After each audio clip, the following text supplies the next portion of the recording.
Welcome to the Cookbook, where we invite guests on to share the ingredients of what has helped make them the successes that they are. All of it, the good, the not so good. You're not going to find anything half-baked here. And our kitchen gets messy sometimes. That's when the fun starts. So come on and join us. Hey everybody, and welcome back to the Cookbook. Yes, say it with me. I'm excited about my guest today. As you know, I'm excited about all of my guests. Today I'm super excited. We have Brandi Christiansen. She's the CEO of Mental Health America, the Midwest region. And Brandi and I met a few months ago, and we just kind of hit it off, and we've been talking ever since. And I thought that she would be a great guest on this show. So I am going to read her bio, and I'll introduce you to Brandi. So Brandi is a veteran of the United States Navy, an Appalachian, I would say Appalachian, I know it's probably Appalachian, trail through hiker, and a former semi-pro women's football player. She's badass, let me just tell you that.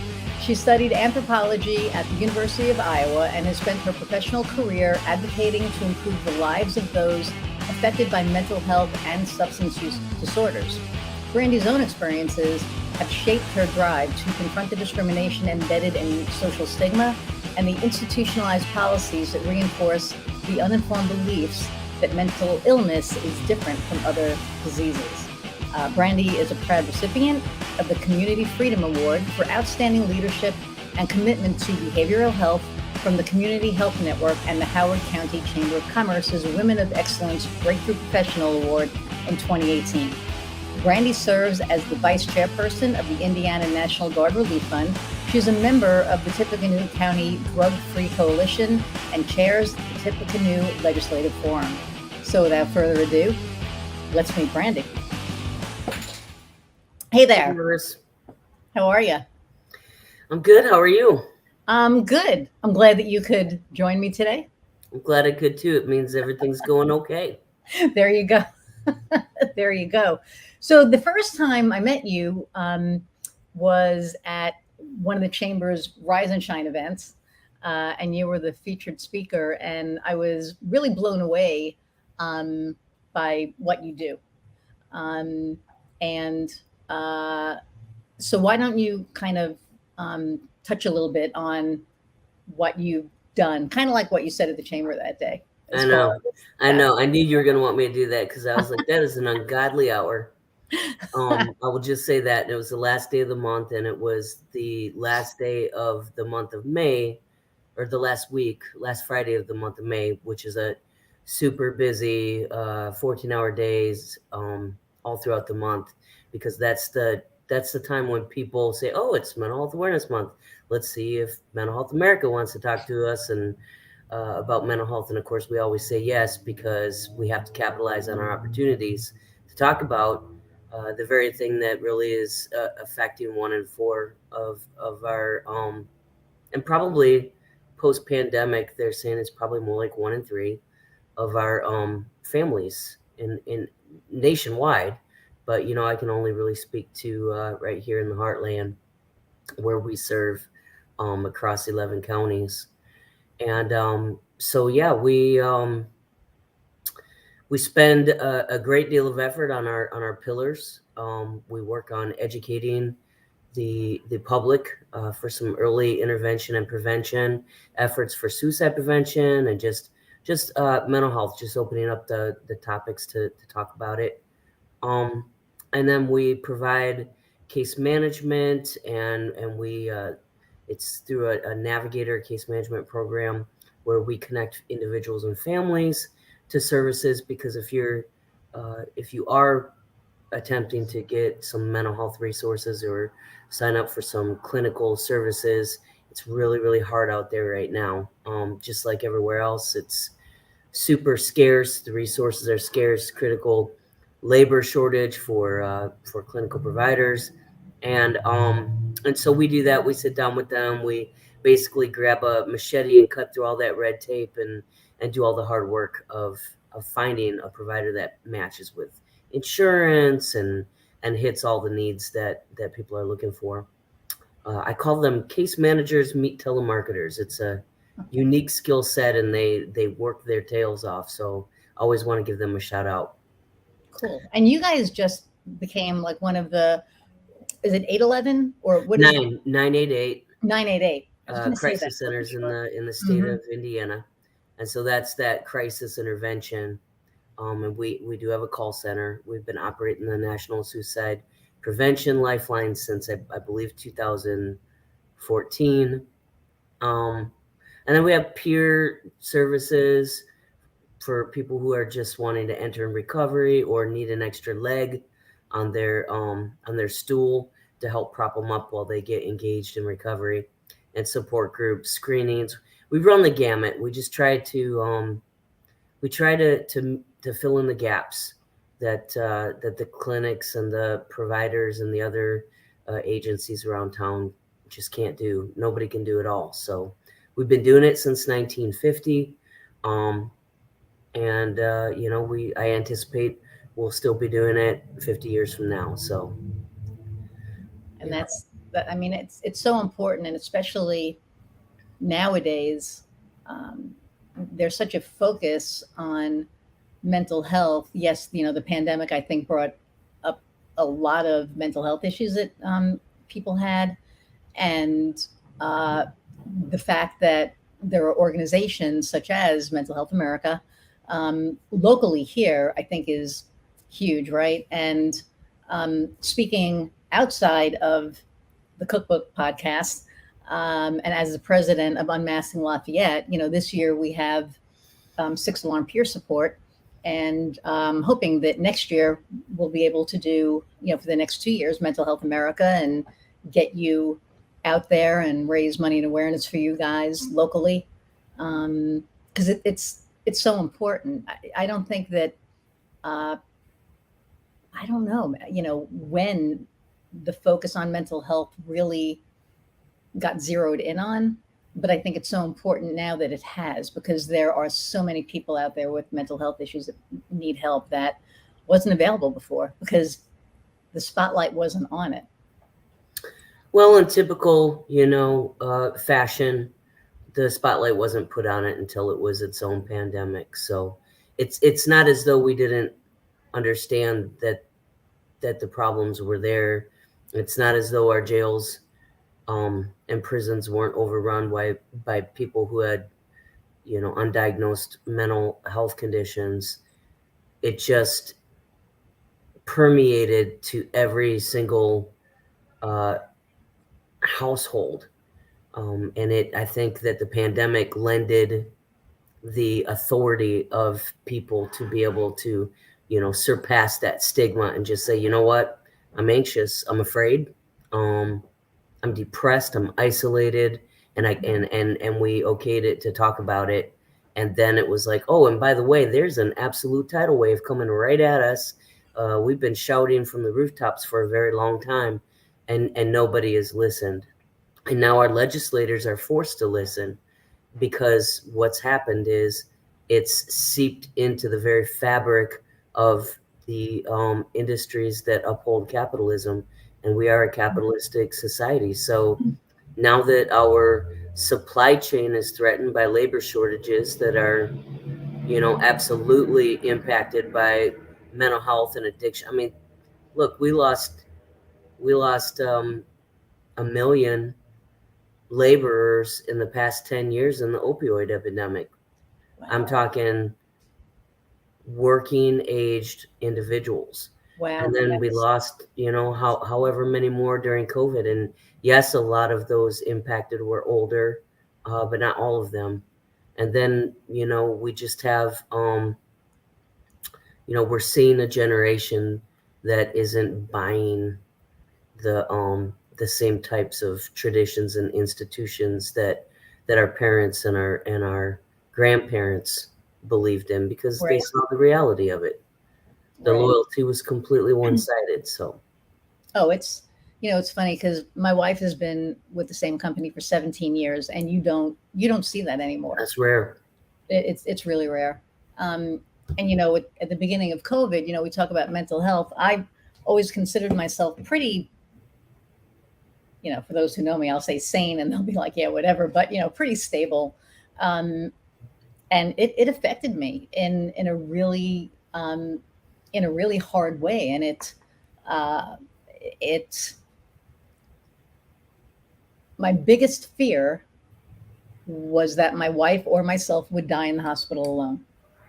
And so my biggest fear was going to the hospital. And I was in such a tizzy that I gave myself a panic attack, which I thought was a heart attack. So we went to the emergency room. And I honestly, I didn't think I was ever going to see her again. It was the most frightening thing I think I'd ever been through. And then I get there and they do the EKG and they're like, your heart's fine. It's a panic attack. Go home. And I was like, I can go home. And they were like, yeah. So I called her up. I'm like, pick me up. And she came and she got me. And I looked at her and I was like, I just want to start feeling good again. I just don't feel good. And she said, I'm more worried about your mental health than your physical health. And I reached out to a therapist that I'd seen 20 years ago who was like still, I couldn't believe she was still around. But, I reached out to her and we worked out about 2 months in. My whole freak out was that I couldn't control what other people were doing. I couldn't control that they weren't wearing masks. I couldn't control that they weren't taking it seriously because we had somebody at the top that wasn't taking it seriously. So I couldn't control any of that. And I am a type A, and it really did a number on me once I realized that I couldn't control that, but I can control my area. I was like, we need to move. We got a bigger house. I was like, I'm not doing the pandemic in this house. We need to move. And, I needed a separate space that because she's an essential worker, she could go take her clothes off, go take a shower upstairs, come back downstairs. And then, so I was able to control my environment. I couldn't control anybody else, and that's fine as long as I can control mine. And that was a really heavy thing to realize, So, and it still kind of freaks me out that people aren't taking it seriously, but I do what I can. Well, and then there was a lot of misinformation. There was a lot of competing information. You had kids that were going to school and they were afraid that they were going to kill their grandparents. And you had grandparents that were just like, hey, you know what? I can't handle this isolation anymore, so I'm going to take my chances. And it just, I mean, they'll be dissecting the ramifications, I'm sure, for decades to come. Oh, yeah. But the point is, we have experienced a huge decline in the interim of, youth and just mental health and addictions in general. So there aren't enough providers.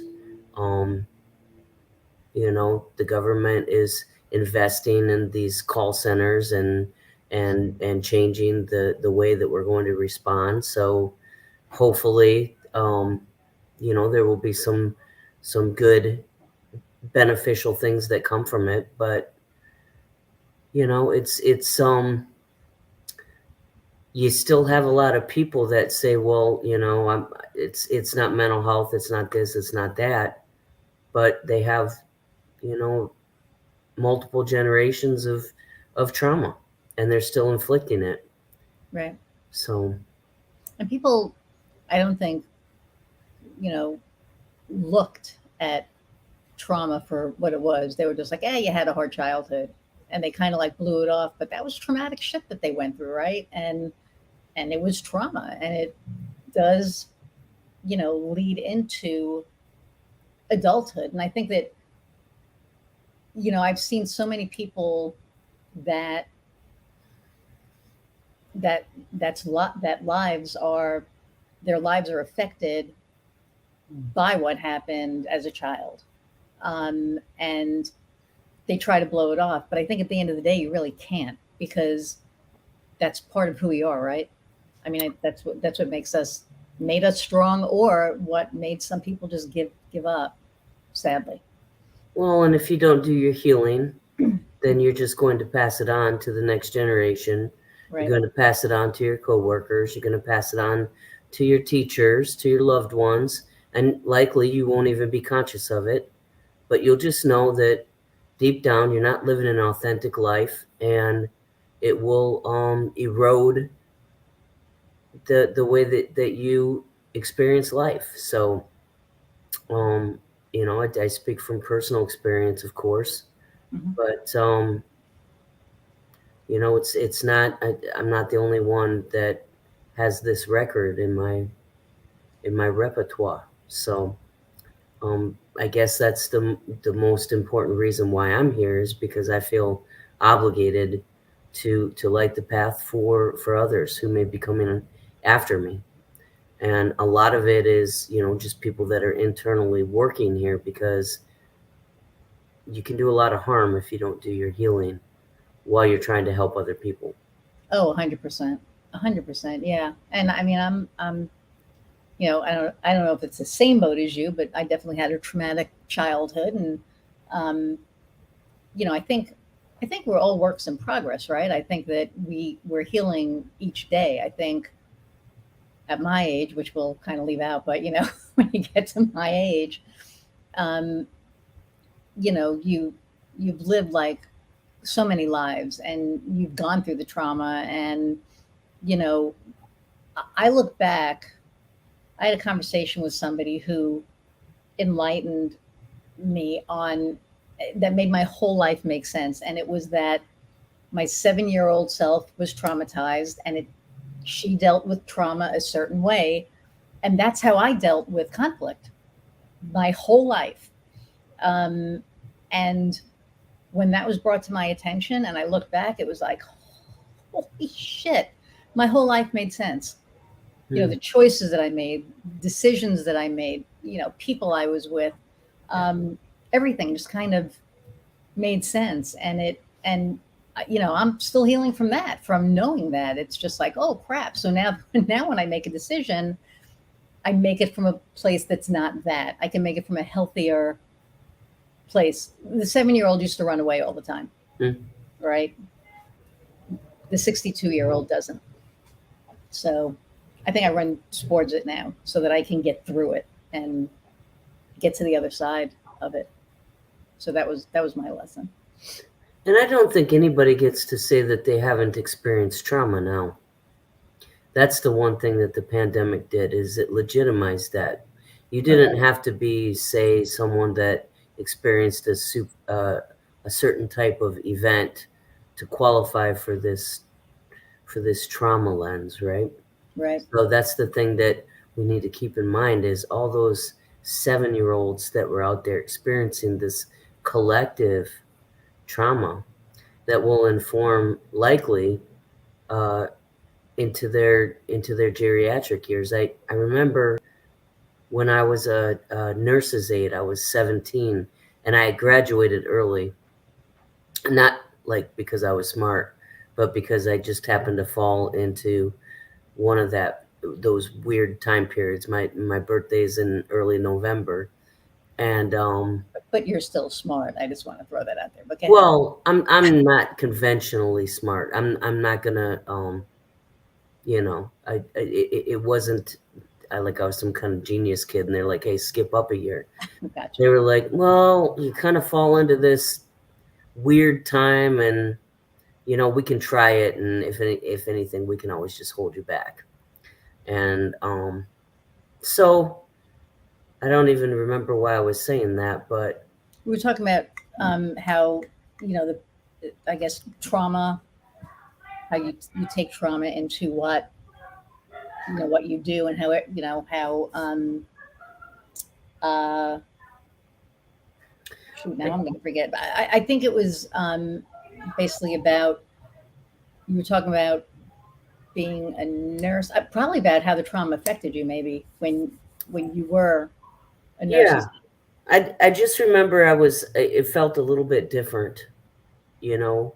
And when I graduated, that's what it was. So I graduated when I was 17, and Right. so I had an opportunity to get a real job, um, maybe a little bit younger than most people, and I ended up being a certified nurse's assistant in the local nursing home. And I remember the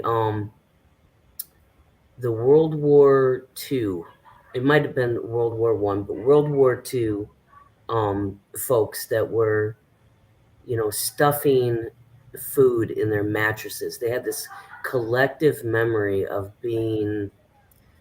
starving. And much like that, I suspect that, when we get into the nursing homes, we'll be experiencing looking for masks and trying to wash our groceries. And I feel like it's that type of a mark of a generational scar. Wow. That's why I brought that up. Yeah. No, that makes a lot of sense, and it's something that certainly as adults we're gonna take that with us, right? So for the young ones, I think some of it's different because I think it depends on the household. If it was the household that believed in it, then they're going to experience something different than the household that didn't. Did I say that right? For the household that didn't believe in it, they're going to experience something different from the household that did believe in it, right? So where, you know, um, I've spoken to people that their kids, um, they wear masks and everything, and there were kids in their class that didn't wear masks because their parents said that it was all bullshit. So to them, it was bullshit. So I think the experience, I think there's going to be different experiences with it. Yeah, but kids also hear different things from different people. So, I think it could I think it really does depend individually on what their Mm-hmm. experience was. But I think for the most part, there was a time when we were all pretty concerned, Yeah, pretty afraid. no, I agree with that. So, okay, so what were you doing before you became the CEO of Mental Health America? Oh, well, how far back do you want to go? Because I've done a little bit of everything. I decided to be sort of a Renaissance person. I don't know, like a few years prior. How's that? So, yeah. Or no, what led? Because every job that we've ever had, leads us to where we are now, right? So, what led you? What was your path? How's that? Well, That's it Tyler was it wants was to kind know. of a wandering path. I grew up pretty blue collar. I was blue collar in the Navy. I wasn't an officer. I was a wrench turner. You know, and I've always done blue collar work. I've worked in kitchens. I was a pretty good short order cook, really. Um, can make some mean eggs now as a result of that. But I worked in uh, trash removal. I worked in, just all kinds of things. I was a truck driver. My partner always jokes that I'm going to write a book called From Truck Driver to CEO. And I laugh back and I say, it'll be from truck driver to CEO to truck driver again. And we laugh. But it wasn't, I don't think it wasn't anything anybody expected me to do or be, least of all me. Um, this is entirely just based upon I would say, based upon a couple of things. My own investment in my mental health in my 30s that showed me, the examination of my foundation and the very hard work. I don't by any means want to downplay the difficulty that it is to really work on your mental health, Mhm. especially if you've had some significant childhood trauma. But then, it's I've always worked really hard. I've had a really good work ethic, and so once I know I can do something about it, I just rolled up my sleeves and did it. Well, let's fix it then. And then I would pair that with my faith, just every time. All right, where am I supposed to be next? All right, I'm about tired of saying that though, because it's got me in some Right. doozies. I'll tell you that right now. I'm like, okay, I'm not sure about this. But I have an impetus. I need to I need to work. I'm not the type of I've tried to be a lazy bum, and I'm really good at it for short periods of time, like a weekend. Right. Um, I cannot go longer than a week without working. It's weird. Um, but it's also like I need to have a noble profession. I need to know that I'm making a difference. Um, and I think I would classify everything I've done pretty much as noble, feeding people, taking care of their trash. I mean, that's all people, those are things that human beings need. Right. But at some point, it became apparent I think after I was a substitute teacher for 4 years, and I really struggled with it initially. And then once I realized that I was just so concerned about what the teachers thought about me, and I was like, you know what? I can interface with these kids in their own language, at their level, and I can get somewhere. And I've got this template that the teacher left me, and we're gonna get through it, just like mom's to-do list when I was a kid. We're gonna get through it, but then we're gonna play, right? We're gonna find some frogs and catch some turtles and all the weird stuff I did when I was a kid. And it was just, it was putting it in their hands and learning. This is gonna sound awful, but how to manipulate a room full of little people who are thrilled to death that the regular teacher isn't in today, and they think that they're about to get by with something, and traversing that with discipline, but also humor, and just kind of cultivating this rhythm, and just saying, you tell me how's it going to go today, because we can do this and have fun, or I can just do this and we can battle all day, and we don't want to do that. I don't want to do that. But I'll just, we'll just one by one go to the principal's office if we have to. Right. um we can just stick with discipline. It's up to you, but we can have a good time. And invariably, we almost always had a good time. And that's when I realized that people are, we never really get past our personalities are pretty forged by the time we're in fourth, fifth grade.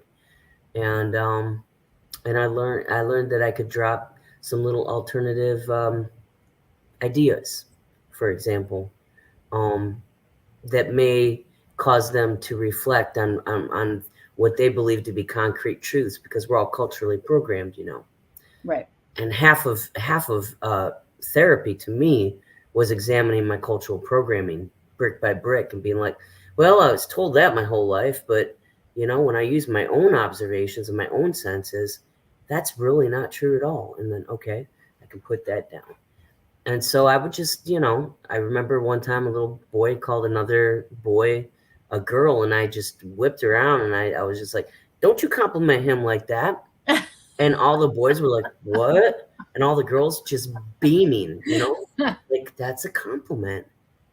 And just little things like that. I was doing some weird thing. I was living this life. I was very happy. Can I just say I was very happy?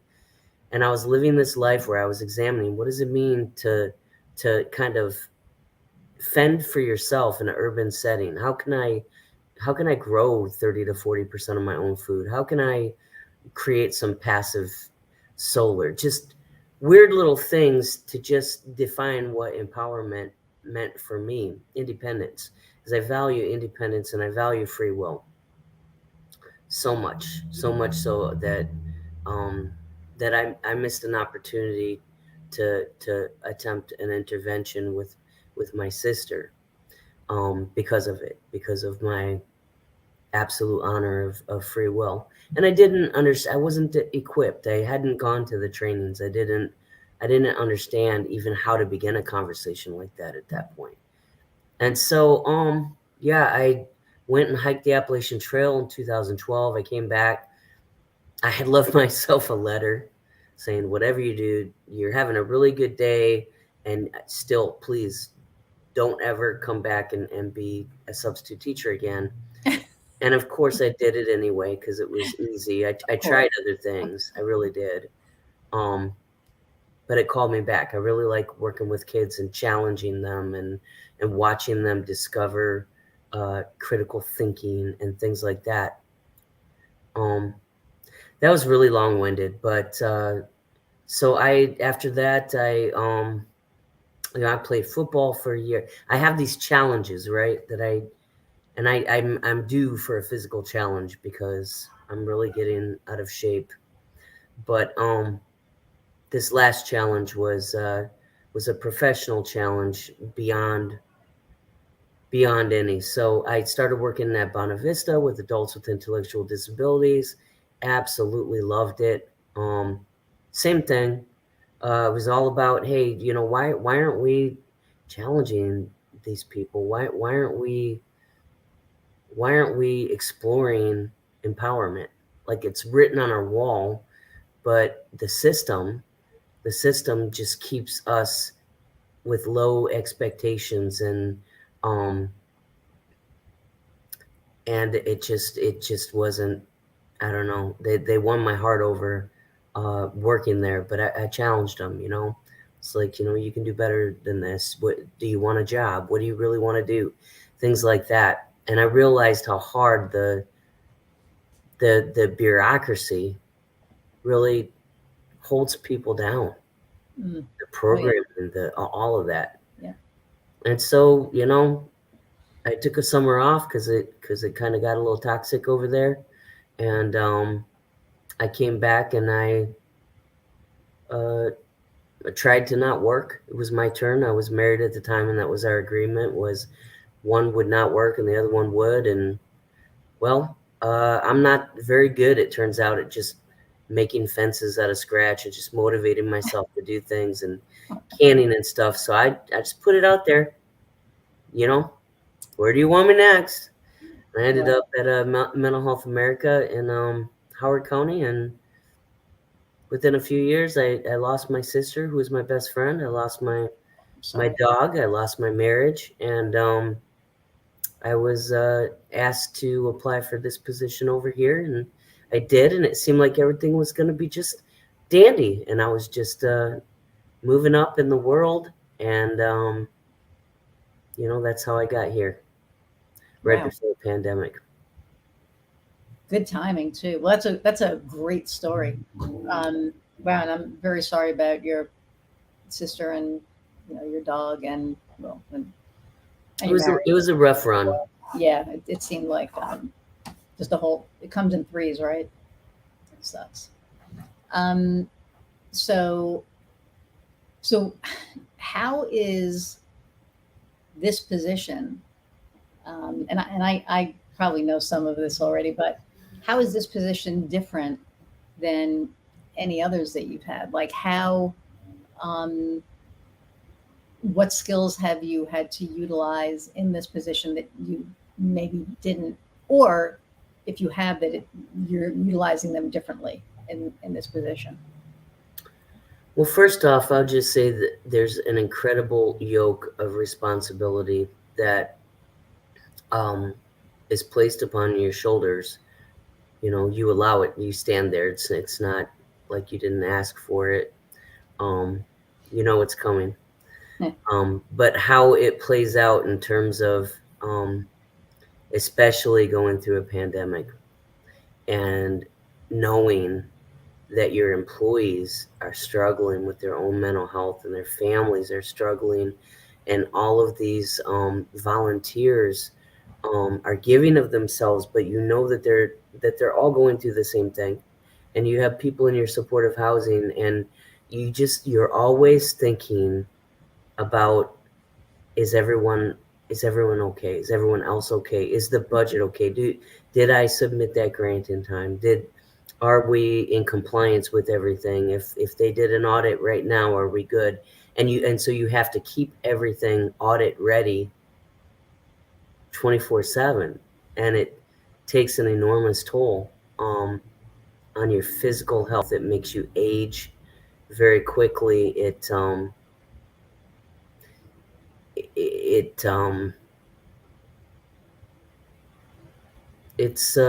an honor, you know. It's an honor. It's a privilege, but it's not. It's heavy. Right. It's heavy. And It's and, and I yeah, and I've seen some of that, so I get it. But I will say that you handle it very well, I think. Um, uh, just from what I've seen in some of the interaction, that I've seen, um, I think you handle it real well, and I not a appreciate lot that. not a lot of leaders do. And you are a leader, and I think that alone speaks a lot, because somebody in your position could just be a boss, right? And when it comes to the CEO, I think what a lot of people don't realize is that you have to answer to your board of directors, right? And when you have staff, they need to be bringing solutions to you, not problems. And when they're bringing problems to you, then it messes your shit up, because you're supposed to be doing this, but now you have to handle that. And so uh, I get it. I've done it before. I was working with a CEO, and uh, I thought it was a different capacity, but I was bringing problems. It was like, hey, how do we, do this, and how do we do this, and that kind of blew up. But it was a huge lesson for me, to know how that works. And I think that when people get it, like when somebody has a conversation with them, and it's like, hey, this is how it's supposed to go, it makes them go, oh, oh, okay. And but you didn't like laud that over anybody. You weren't like, I'm the CEO and this is how it has to go. You brought in resources, and Well, yeah, and this isn't. I think because I never expected to be a CEO. It's interesting because I don't really have an investment in it, in the title itself. Um, I'm acutely aware of the responsibility of it, and the opportunity to try to take a vision that's in your heart and in your head, and manifest that for the betterment of your community is a right, gift, right? So finding the team to help you deliver that gift, it's always going to be a challenge. I mean, someone else's perfect team, I mean, there's many different types of CEOs. I guess what I'm trying to say is, you know, I don't have a sense that I'm entitled to this position, or that I will be in this position forever. You know what I mean? Um, I just have today. I have right now, and if anyone knows me, I'm so fast and hard and just driving, because I feel like if one thing, I was always kind of like that. Like my mom told me that I walked before I crawled, and they had to force me to crawl because I don't know, something about leg development. But, you know, losing my sister made life really finite. It made me realize that we really are here for a short period of time. And it made me realize that I wanted to infect enough people with purpose, because that's what I see. That's what scares me, is I see apathy. I see apathy everywhere. I yep, see that's what scares me for collectively, for some reason. There just seems to be a lot of apathy. I remember, just to put it in perspective, and I'm not saying anything is better or worse, it's just different. hmm When I was a kid, we all wanted our driver's license, man. We wanted our independence. We wanted to go. Give me the keys now. I'm not trying to pass go. I'm not trying to collect $200. I'm trying to get out, and I do not want to and maybe it's because when we got out there, we were kind of truly free. I mean, Yeah. nobody was tracking our cell phones. We didn't have cell phones. Nobody was GPS tracking our vehicles. I mean, if we made mistakes and got in a bind, depending on the bind, I mean, we had to Figure shit out yeah. ourselves. And some of it wasn't great, Yeah. some of it Right. meant you were kind of in some sketchy situations. But there's something, you have to have purpose to want to do things, to get up, to be driven. And I wouldn't worry about it so much if we didn't have so much data showing us that the kids are struggling with depression and anxiety, and and just working with them, and seeing just an inability to communicate, even um, unless it's on this device. I don't know. I Yeah. don't know. I don't know what the answers are. I worry. Yeah. No, I hear you. It's funny because even, my wife and I go out to dinner and I have to like be like, let's put our phones down because we've gotten so this has become an extension. It's like another appendage, right? That we depend on. And honestly, if you lose this, most of us are screwed. Now, of course, we have the cloud, so we're safe. But a lot of times, if you lose that, you lose a lot. And it's almost sad that we're so dependent on these uh, machines or whatever. Um, I think that a lot of what's lacking is communication. And that's another reason that I wanted to do this podcast was to communicate with people, to let people communicate their stuff out there. Um, this is a podcast for entrepreneurs and the C-suite, but I think anybody listening to this is going to get a takeaway, right? Mm, Just in general. Um, and I, I think years ago, and I don't want to get political, but I'm going to get political for a minute. You used to be able to reach across the aisle. You used to be able to have a difference of opinion and agree to disagree or work together to come up with a solution that will benefit everybody. And that's gone. Like those days are gone. There's either, you know, A or B. There's no AB. Um, and I think that's all because of communication, because people don't communicate.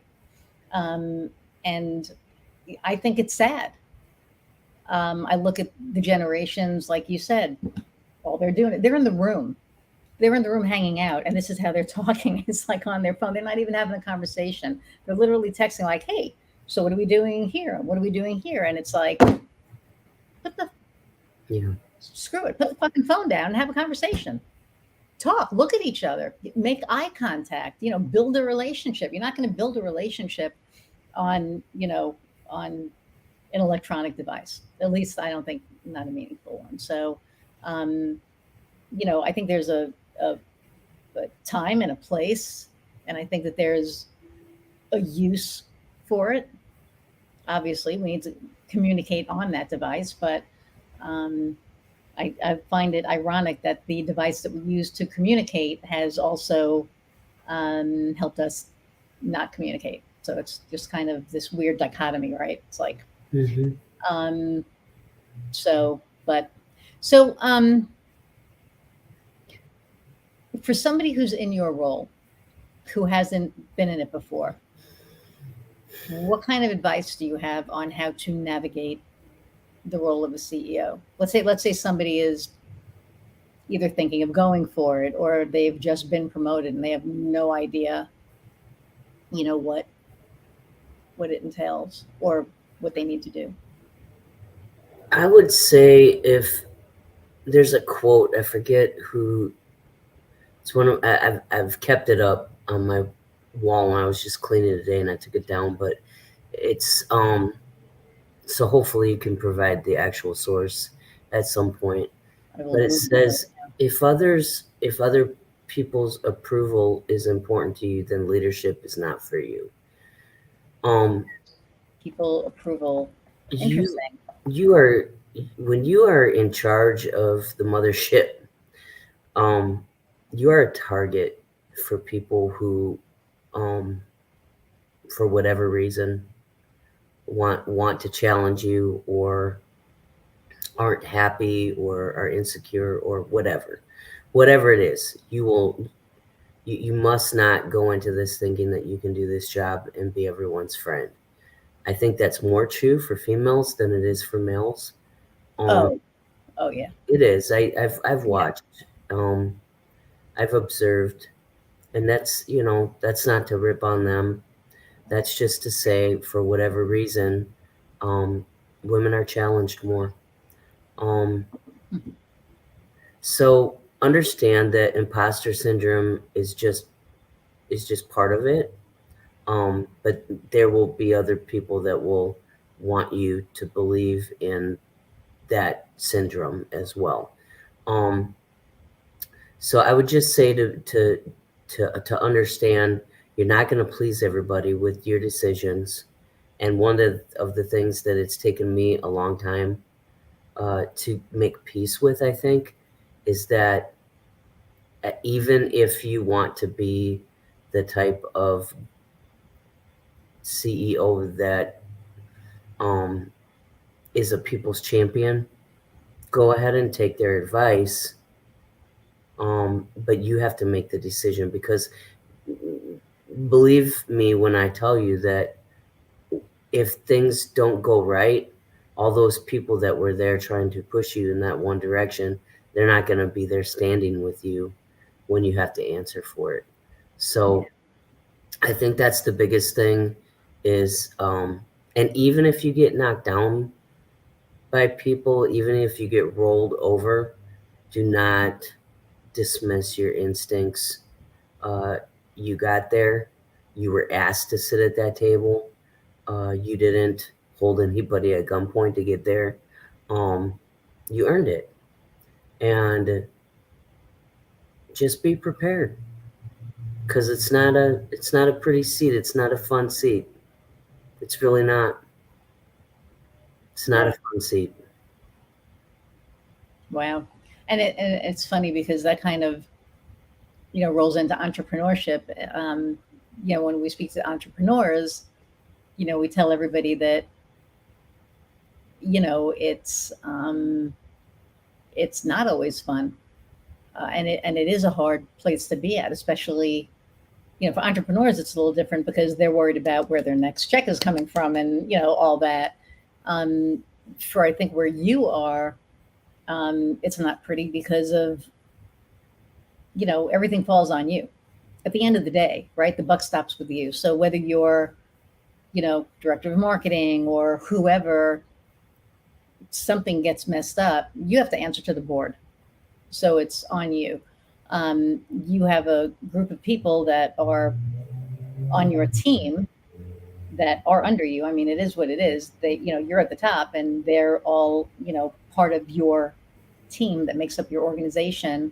Um, you're dealing with a whole, bunch of different personalities, and you have to figure out how to navigate that as well. So I think there's a lot um, And that. you have to sing for your supper. You have to, especially in the non-for-profit world. This isn't all Mhm. prestige, right? I mean, you're invited to the events, but you're always invited as someone that's seeking funds, and so your job is always to work the room. Right. And I don't say this to, I mean, there are wonderful parts to this job. It's just, be realistic going into it. Um, I don't know that I could do anything else because my ADD mind, the the work itself, the way that my mind works and the way that I'm driven, it's just operating in all these different directions. It's kind of sick, but I love it. And there are a lot of really great people, and I have an amazing board. And we've gone through some really tricky things together. I mean, and I've learned so much from them. And I know that they would say that they've learned from me. And I've had some really great staff and volunteers, and clients. It's always the hardest part is reminding everybody that we are here for the clients. We're here to introduce them into recovery. We're here to shine a light and not to do the work for them, because that just simply doesn't work. I mean, not with what we're trying to do, not with anything, frankly. They have to be willing to do their own work, because that's just the way it goes. I mean, that's universal law. Right. But watching them when they do, and then they take the next step, and then they take the next step, it's like you're just so proud. There's that's when you know that you're in the right place. So just, it's a whole lot of remembering who you are and why you came.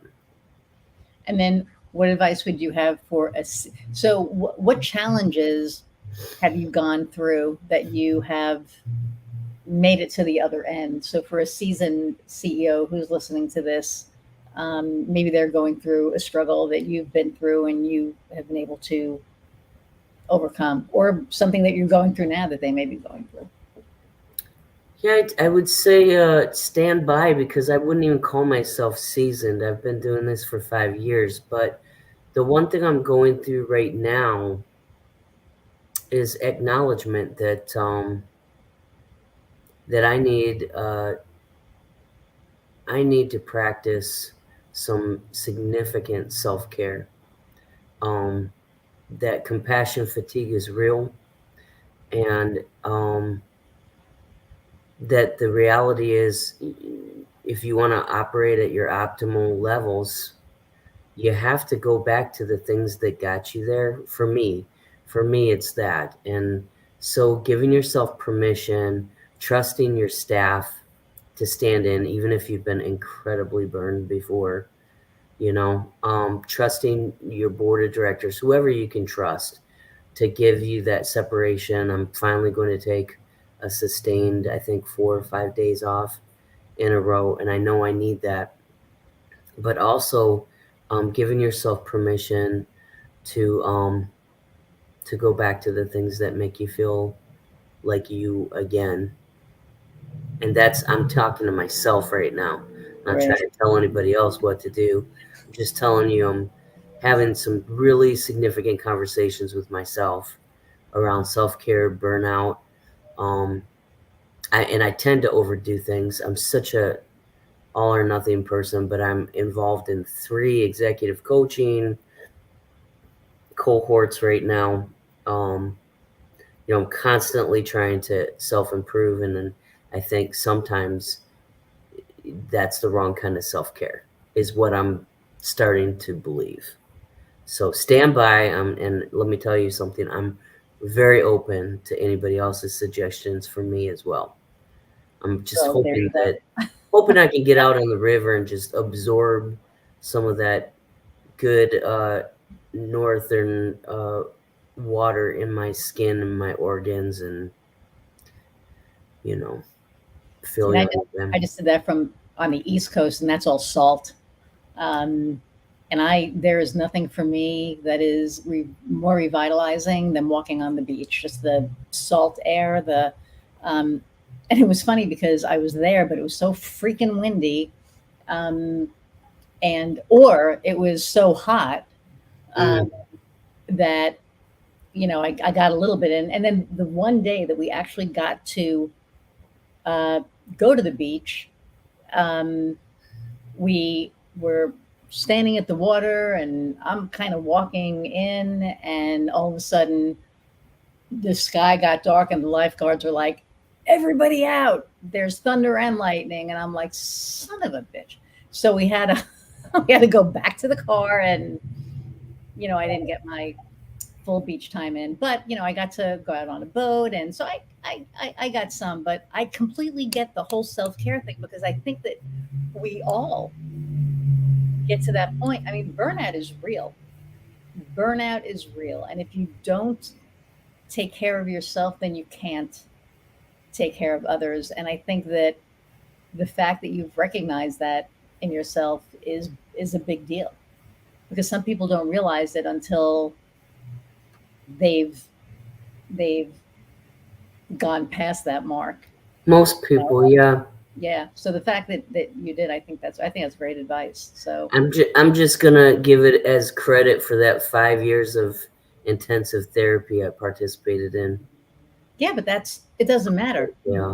where it came from, right? I mean it, so for everybody out there listening, burnout is real. And if you feel it happening, and if you feel that you need help, go, there is nothing wrong with asking for help. There's nothing wrong for seeing a therapist or a psychotherapist or whatever. There's no shame in that.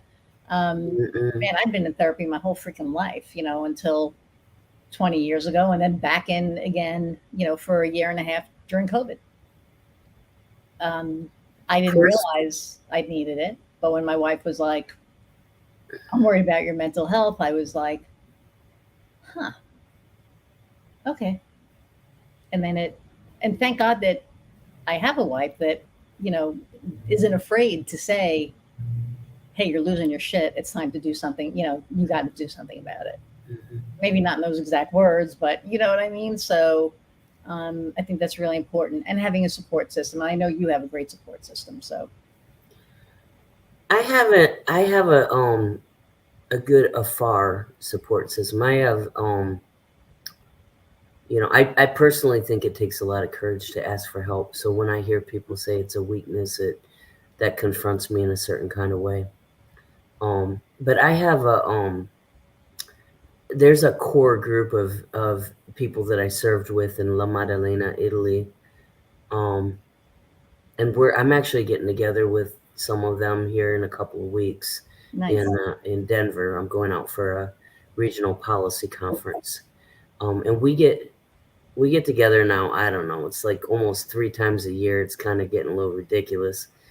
But I also have the Sunshine Gang, and that's the core group of people that I hiked with in 2012. And so, I have a women's group that I did so much healing with in Kokomo, Indiana, where I came from, through the loss of my sister. And I have a couple of people that I've experienced Vipassana meditation with, and I've been blessed with really amazing groups of people at really poignant times in my life. Um, and I've been able to experience um, what we would just call true agape, the elevation of the human consciousness, and it's hard to walk away from something like that when you've had that. It's never, yeah, you never forget it. And so you just want to spread that as much as you can, and find um those opportunities and share that. And you want everyone to experience it because it's so beautiful. And you think that maybe if people could just for a short period of time experience that, they would understand that we're all connected, and this world could be the place that we're told it can be. Hmm. No, I agree 100%. And um, I started mindfulness during the pandemic Mm. um, because I was losing my mind. And it really made a big difference. And I've always felt, did you see the movie Avatar? Hmm. Okay, so you know how Is that the big blue people? yeah, the big blue people, right? Yes. And they're all connected, and they put their hands in the earth, and they feel this like connection to that tree of life, or Hmm. whatever it is. I've I've always felt that way. I've always felt that we are all connected. And when I got into mindfulness, it was this whole collective of people going through the same thing that I was going through. And everybody that I have met, and I told you this when we met, everybody that I've met since I opened up my heart, and I guess I've manifested or whatever, has been involved in that in one shape or form or another. Um, and it's just been really interesting because when you meet those like minds and they've gone through the meditation, they've gone through that feeling of connection, I think it's a, I think there's no going back at that point, personally, because once you've felt that, you can't unfeel it, right? So, I mean, for me, It I, fades. I mean, it's for me. It's faded. I mean, I've had some really awesome, um,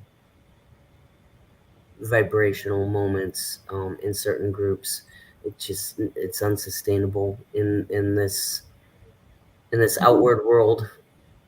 yeah, But I know it's there. yeah, and you can always go back to it, right? Like you can always go into a room and close the door and meditate if if you choose. I like my mindfulness coach has been trying. I've been trying to meditate. She sent me while I was on vacation like a meditation every day. I didn't do one. I did mindfulness when we stood by the ocean, and I kind of do my breathing, but meditation, it's hard. It's hard to do, but when you do it, I think it's kind of cool. Um, so, okay, we're at an hour. See, I told you this goes by so fast, right? Um, so first off, I want to thank you um, for taking time out. And I know you're busy, and I know you're in the middle of like a whole ton of stuff right now. So, um, I Deep really breaths. breathe it. You got it. You got this. Um, so, thank you for that. And uh, the last question that I always ask everybody is, what is there you go. It's up on the board. Tell us something that lights your fire. Like, what is the one thing that you are so passionate about? And it could be personal, it could be professional, it could be whatever it is that lights your fire. Well, I think it's finding new ways to bring your passions to life. So I think, like for me, I always get jazzed when it's something that I think can be proactive and something that I can work with youth and give hope. Um, but really, it's just watching people step into their own personal power that jazzes me.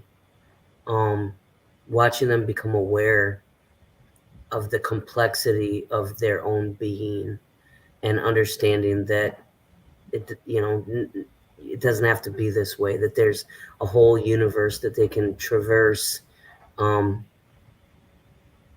under their own under their own circumstances, however they want.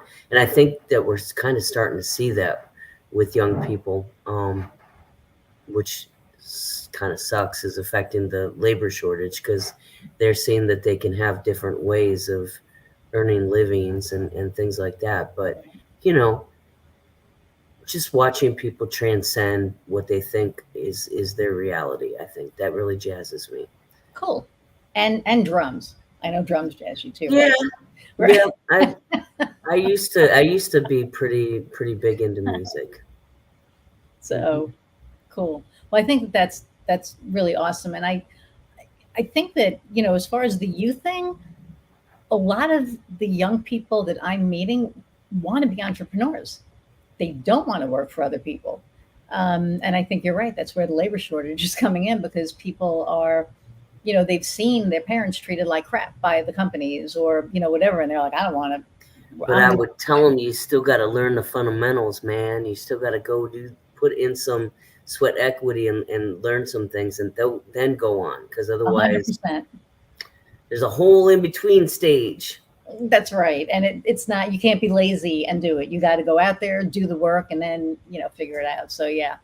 But I think that they'll be okay. I think it's just they've got to be given a chance to fall down and pick themselves up. That's the thing. They'll figure it out. I agree. I'm optimistic. Me too. Me too. So, Brandi Christiansen, thank you so much for being on the Cookbook, and hopefully we'll see you on your own podcast soon. Maybe. I'd like it.